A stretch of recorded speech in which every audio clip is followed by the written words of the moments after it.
and welcome to my channel. My name is Jasmine and I'm a final year vet student. I guess if you've clicked on this video, you have an invitation to an interview. So congratulations on that. That is very exciting. I remember when I got my interview offer, I couldn't believe it. So congratulations. You're almost there and I'm going to give you a few tips so you can smash your interview. So I received interviews for both Surrey and RVC and I got offers for both of them. So hopefully these tips can help you get offers as well. I'll put the timelines of the interview and the offers on the screen here somewhere. So both of these interviews were MMI style, which is multiple mini interviews or mini multiple interviews. And that's just what it sounds like. You have loads of different interviews with different people. I can't remember the exact numbers, but I would say that there were maybe 8 stations and there were about approximately 5 minutes each. And then you also get 1 minute to read the scenario or what they want you to do or talk about before you enter the station. With RVC, there was also approximately 10-minute group interview. It was like a group discussion, group task work type thing. And yeah, that was okay, I guess. So anyways, let's get straight into the tips. Okay, so when you do your first mini interview, you're given like a piece of paper and it tells you, or the piece of paper is there where you're sitting before you go into the interview, and it tells you the topic that they're going to talk about or what they want you to do on the piece of paper. As I said before, you're given about 1 minute to read that before you go in. So my first tip would be to take a deep breath, remain calm, and then just read the scenario. I know that sounds simple, but because there's a time limit, you're going to be thinking, oh my gosh, am I going to be able to read this in time of the time limit, understand it? But yes, you will, because they've given you that time limit for a reason. You're going to be able to read it, try and get what they want you to speak about, and you're going to just make sure you have a few times to read it over so that you definitely understand what you need to do and say and keep on topic. Try not to think about the time ticking. Remember, deep breath, read the scenario, the question, and just be prepared to get in there and talk about it. So my next tip would be to briefly review the organs and anatomy of the bodies. And because at RVC, they actually showed me a picture of like an organ, and I was definitely not prepared for this. I actually thought that I failed this station, but I didn't somehow. But also, don't worry about that too much, because when you hear that, you're like, oh my gosh, I have to look at anatomy, because anatomy is hard. But don't worry about it too much. As I said, I was not prepared for this station and somehow I still got in. Maybe I did do bad at the station, but I did better at the other stations and it balanced out. But either way, just have a review of anatomy. The tip that I would give for this is don't freeze up if they show you a picture or show you a structure or something and you just don't know what it is. Don't be like, I don't know, or don't say anything at all. Just try and describe what you see, try and work it out, because they're not there to trip you up. If you don't know the answer, that's fine, but you need to show that you're trying to think of what it is. So maybe describe, just be like, oh, it's circular, so it could be this, or it's near this, so it could be that. They want to see your thought process behind trying to work out whatever they've asked you. So I would say to try and speak out loud what is going around in your mind, because that shows that you're actually thinking about the question, not just your mind's gone blank and you can't think of anything. So try and just work it out. They want to see that you're thinking. Remember that they are assessing your communication, and this includes your body language. Make sure that you're leaning forward, making sure that you are showing that you're interested, you're attentive, and keep eye contact. Don't, not like direct eye contact, so it's a bit scary, but you know, just the normal eye contact, the nodding, smiling. Make sure you smile. If you use hand gestures, do I use hand gestures? I don't think so.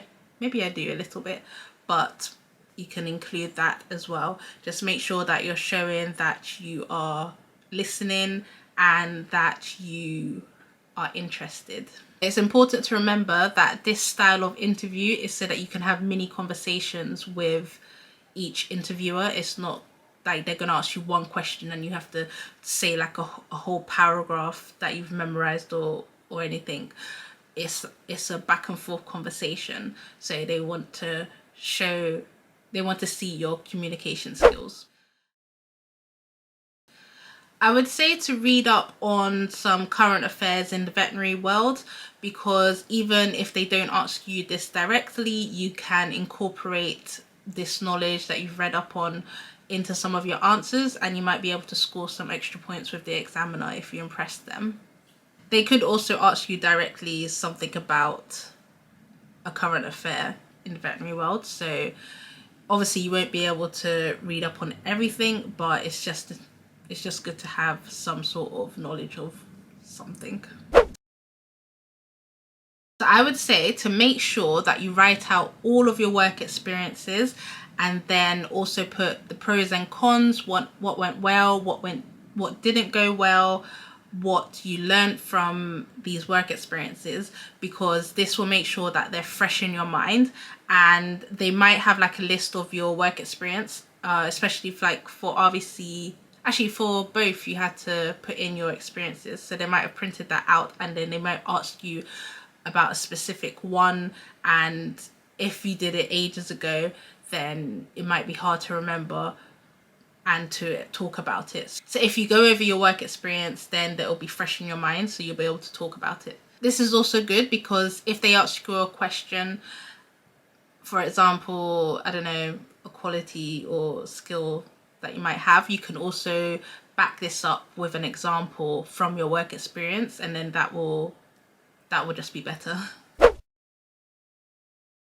Another thing is make sure you know the ins and outs of your personal statement, because again, they might have this printed out and they could ask you anything. So make sure that you can expand on any sentence that's written in your personal statement, because they could just pick out one line and ask you about that. So as I previously mentioned, RVC has a group interview / discussion part of their interview process, and I think it's important that you make sure that you interact with everybody, or at least someone, during this group interview, because if you stay silent you may be overlooked, and yeah, that won't be that good. So just make sure that you speak, that you say something in the conversation, even if it's something like, oh, good job, to someone else, or just show that you're being supportive and encouraging with anyone else that's in the group. I know it's super hard in group interviews, especially if there's louder people and you're a quieter person. I definitely know how that feels, but just remember, this is your one shot and you just have to say something, you have to speak. So just make sure that you contribute to the conversation, to the discussion. Even if they give you a task and it seems like it's an individual task that they're just doing as a group, make sure that you're talking about it, unless they tell you not to, but it's a group interview, so I don't think they will do that. But make sure that you are contributing to the conversation. Do not waffle. Make sure that your answers are in depth but they are succinct, because remember, the interviewer might have a list of questions that they need to ask you or go into more depth, but if you're waffling about one part, then they're not going to get to that, and that could make you lose points. My last tip would be to practice and speak out loud. So think of random questions that you could be asked and then answer them but out loud, and try and make it like a conversation, not like it's rehearsed, because you don't want it to seem rehearsed in the interview. So close your eyes and imagine that you're in front of the interviewer and you're having this conversation and you're just speaking like you're speaking to your friend, because it actually does feel like that when you're in the interview. Not like it's your friend, but it doesn't feel like an interview. I was very surprised when I came out. I know people say stuff like this all the time, but I actually felt like that. Like it didn't feel like an interview.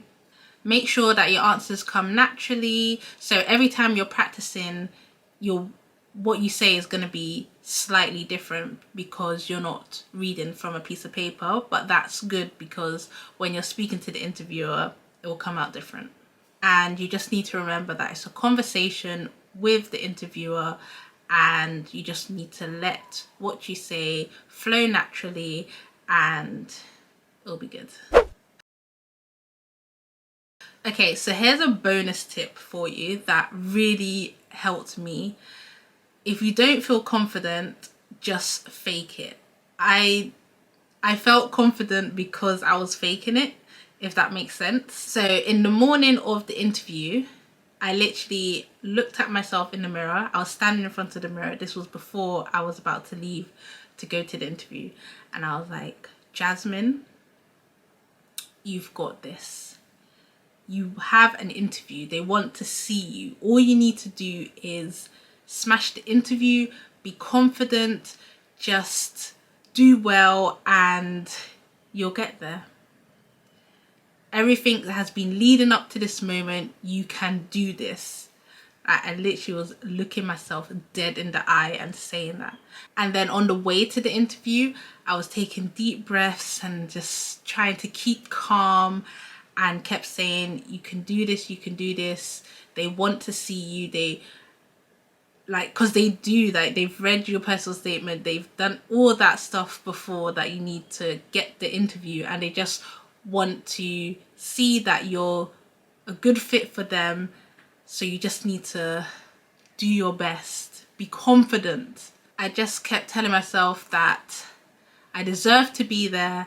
I'm a confident, strong girl. Like, even if that might sound cheesy, I believe that that actually helped me get there, because I've done all this preparation before, like all the tips that I told you previously, and on the actual day there's nothing else you can do. It's either in your mind. So all that you can do on the day is be confident and then just speak to the interviewers. That's literally all you can do.